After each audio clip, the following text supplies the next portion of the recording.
que você destruiu a minha caixa de som, seu trouxa, seu chatão? Eu destruí porque eu quis e você não me respeitou. Você é um chatão que não sabe respeitar as regras. Não fale assim comigo.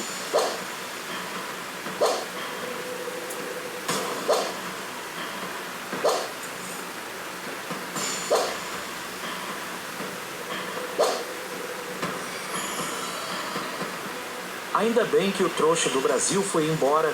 Ele destruiu a minha caixa de SUM. E eu não sabia que ele estava tão bravo assim hoje. Depois disso eu nunca mais vou irritar o Brasil. Agora vou fugir antes que o Brasil apareça.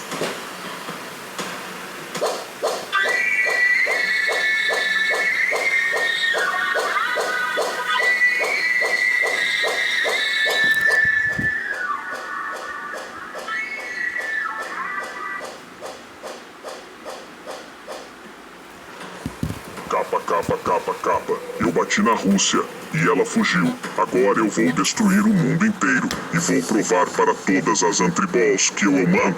E eu sou o dono do mundo das Antriballs e a partir de agora eu inicio a guerra. Caixa de som. Capa, capa, capa, capa, capa, capa, capa, capa. Ah não, o Brasil vai destruir o mundo inteiro. Eu com muito medo. Ah não, ele passou em cima de mim bem rápido. Tomara que o Brasil não me ataca.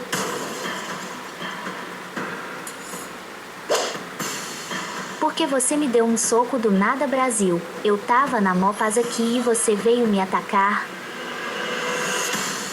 Não é da sua conta, Argélia. Eu te dei um soco porque vou pegar o território de todo mundo e o mundo inteiro vai ser meu. Capa, capa, capa, capa. Brasil, sai daqui e você não vai pegar nenhum território. Eu não vou sair daqui até eu pegar todo o território do continente.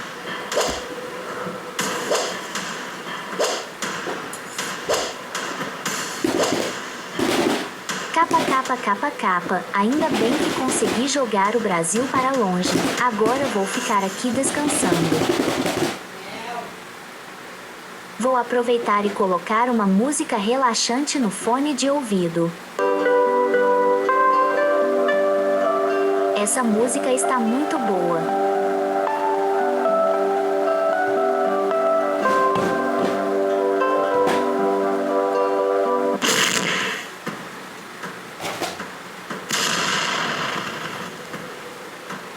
Capa, capa, capa, capa. Conseguir pegar a metade da África. Agora vou tentar pegar o sul da África.